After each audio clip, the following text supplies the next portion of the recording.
이탈리아 신문 가제타 델로 스포르트는 이강인 특집 기사를 보도했다. 매체는 뉴 슈퍼 히어로라는 영상을 통해 리얼리티쇼 스타에서 발렌시아 신성까지 라며 그가 걸어온 길을 조명했습니다. 가제타 델로 스포르트는 동양에서는 그동안 최고 수준의 스타가 탄생하길 애타게 기다렸다.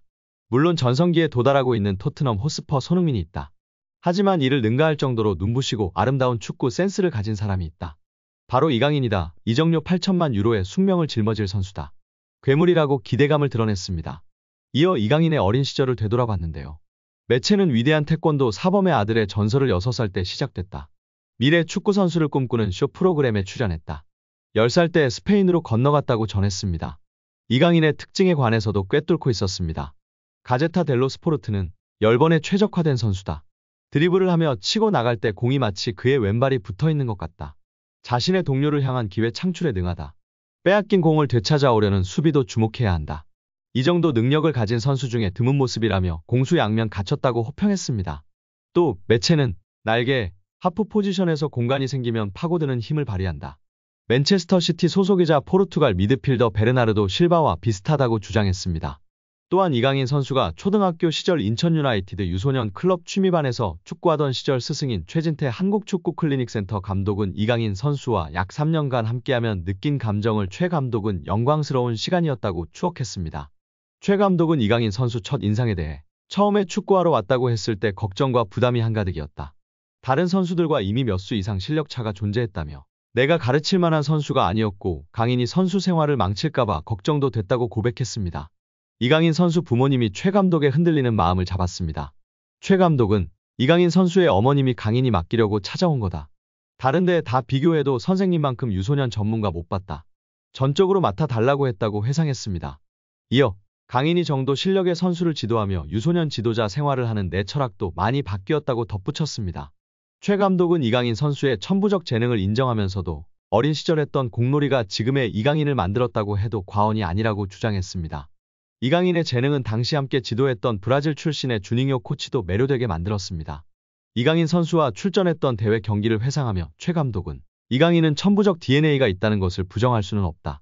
다만사에서 5살부터 아버지가 운영하는 태권도 체육관에서 맨발로 공을 만지고 놀았다는 사실이 중요하다고 설명했습니다.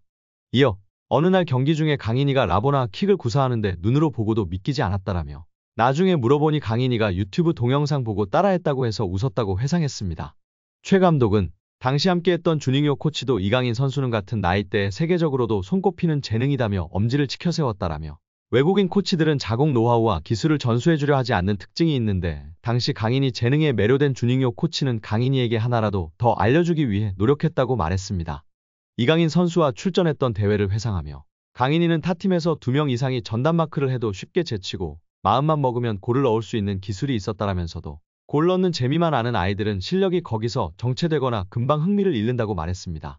이어 강인이에게 강인아 너 혼자 해도 되는데 친구들도 있다는 것을 기억하자. 함께 나누는 축구를 하면 11명이 한 팀이 돼서 더 즐거운 축구할 수 있다.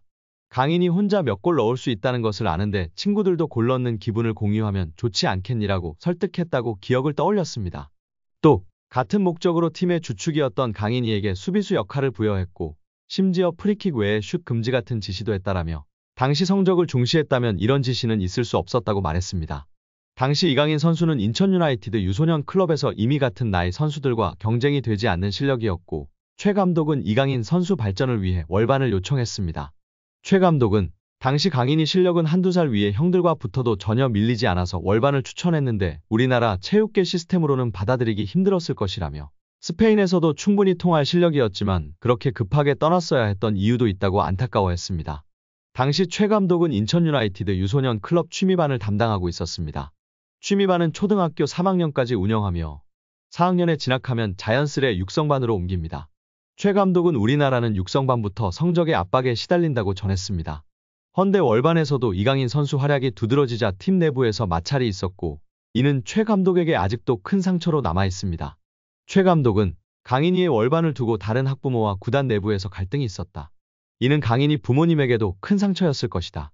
이때 유학을 생각했던 것 같다라며 당시 논란이 없었어도 강인이는 유학길에 올랐어야 했고 오를 수 있었다. 다만 마음 편하게 보내지 못한 것 같아 미안하다고 후회했습니다. 여기에 정말 미쳐버린 이강인 선수인데요.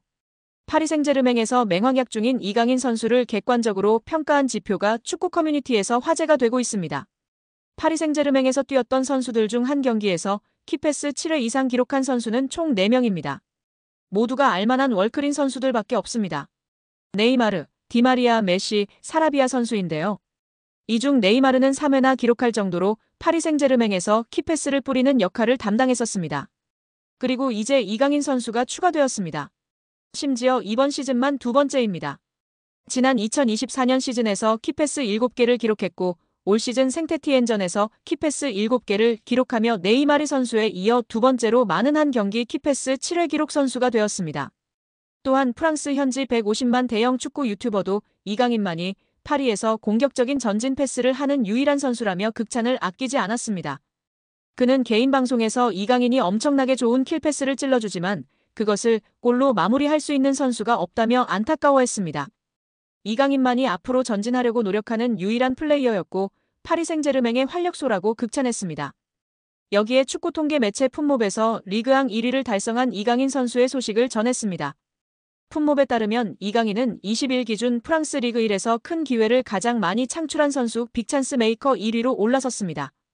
풋몹 통계에 따르면 이강인은 이번 시즌 리그앙에서 지금까지 총 11개의 기회를 창출해 가에탕 페랭과 함께 빅찬스 메이킹 공동 1위에 올라 있습니다.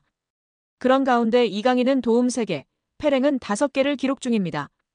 이강인은 올 시즌 PSG 핵심으로 활약하고 있습니다. 18경기 중 11경기를 선발, 7번을 교체로 출전했습니다. 6득점 3도움이라는 인상적인 활약을 보여주고 있습니다. 풋몹에 따르면 이강인은 6골로 팀 내 최다 득점 3위입니다. 또 득점과 도움을 합친 최다 공격 포인트도 9개로 3위입니다. 이어 팀 내 가장 많은 기회 창출을 만들어준 선수도 1위는 이강인입니다. 또 PSG 팬 선정 8월 이달의 선수, 이달의 골 8월, 11월까지 수상하며 팬들의 사랑도 많이 받고 있는 상황입니다. 올 시즌 이강인은 PSG에서 팀 내 득점 순위 3위에 올라와 있습니다. 우스만 덴벨레와 브래들리 바르콜라를 제외하고는 이강인이 가장 높은 득점력을 뽐내고 있습니다. 미드필더 포지션도 함께 수행하기 때문에 득점 순위 3위는 놀라운 기록입니다. 이와 더불어 팀 내 도움 순위와 공격 포인트 순위에서도 3위를 기록하면서 공격의 핵심으로 분류되고 있습니다. 특히 기회 창출에서 이강인은 팀 내 최고 수준의 기록을 보유했는데요. 기회 창출이 45회로 2위인 덴벨레보다 높았고 빅찬스 창출도 12회로 팀 내 최고인 상황입니다. 음바페 없는 PSG의 왕은 덴벨레인 줄 알았는데 뚜껑을 열어보니 이강인이었습니다. 이강인에게 원한이 있는 것이 분명합니다. 파리 생제르맹 소식통 플라넷 PSG는 피에르 메네스의 발언을 전했습니다. 메네스는 루이스 엘리케 감독이 거의 항상 이강인을 기용하고 있는데 이해를 할 수 없다. 난 이강인이 밋밋하다고 생각한다. 드리블, 패스를 한 번도 하지 않고 위험을 감수하지 않으며 항상 볼을 뒤로 패스한다라고 말했습니다. 그는 이어서 이강인이 그라운드 위에 있을 때 아무것도 가져올 수 없다. 성가시다. 난 이강인을 좋아하지 않는다. 적어도 유니폼을 판매하는 일에는 능숙할 것이다라며 비꼬기도 했습니다. 이강인의 유니폼을 한국 축구 팬들이 많이 구매하는데 적어도 이런 일은 잘한다며 조롱한 것인데요. 메네스는 이전에도 이강인을 비판한 적이 있습니다. 이번 시즌 개막 전 이강인이 골을 넣었음에도 나는 이강인에 대해 처음부터 의구심이 있었다. 마요르카에서 뛰는 것을 봤을 때 드리블하는 것을 보았는데 PSG에 온 이후로 그렇게 드리블하는 것을 보지 못했다. 내가 틀리길 바라지만 완전히 확신할 수는 없다. 뒤로만 드리블하는 것 같고 PSG의 유니폼이 그에게 조금 부담스러운 것이 아닐까 걱정된다라고 말한 바 있습니다. 이강인을 지속해서 비판해오는 메네스 본인도 비판받을 일이 많은데요. 2021년 해설위원으로 활동하던 메네스는 성추행 논란으로 인해 퇴출당했었습니다. 정말 한국이든 프랑스든 어딜 가나 도라이는 어김없이 있는 것 같습니다. 천재 미드필더 이강인이 세계적인 플레이메이커와 함께 국제축구 역사통 계연맹 IFFHS 플레이메이커상 후보에 나란히 오르며 화제입니다. IFFHS는 지난달 말 공식 홈페이지를 통해 이강인, 리오넬 메시, 케빈 더 브라위너, 주드 벨링엄 등으로 구성된 2024년 월드 베스트 플레이메이커 후보 15인을 발표했습니다. 월드 베스트 플레이메이커상은 통계연맹이 2006년부터 매년 세계 축구를 빛낸 최고의 플레이메이커에게 수여하는 상으로 수상자에겐 황금공 트로피가 수여됩니다. 세계 축구 전문가의 투표로 최종 수상자를 선정하며 통상 연말에 수상자를 발표하는데요. 역대 수상자 면면은 화려합니다. 메시가 통산 최다인 5회 수상했고 사비 에르난데스가 4회, 더 브라위너가 3회, 안드레스 이니에스타가 2회 수상하며 메시의 뒤를 이었습니다. 지네딘 지단, 카카, 토니 크로스, 루카 모드리치 등이 한 차례씩 수상했습니다. 더 브라위너는 지난해 시상식에서 181점을 받으며 100점을 받은 메시를 81점 차로 따돌렸습니다. 베르나르도 실바가 78점으로 3위에 올랐습니다. 시즌별로 가장 창의적인 플레이를 펼친 선수들에게 트로피가 주어졌는데요. 이런 전설들이 수상한 플레이메이커상 최종 후보에 이강인이 뽑힌 것만으로 큰 의미가 있다는 평가입니다. 통계연맹은 최근 2시즌 이강인이 공격 포인트뿐 아니라 프랑스 리그안과 유럽 챔피언스 리그에서 선보인 드리블 돌파 찬스 메이킹 등의 능력을 높이 평가한 것으로 보입니다. 이강인은 올 시즌 챔피언스 리그에서 키패스 11개를 기록하며 전체 공동 4위를 질주하고 있는 상황입니다.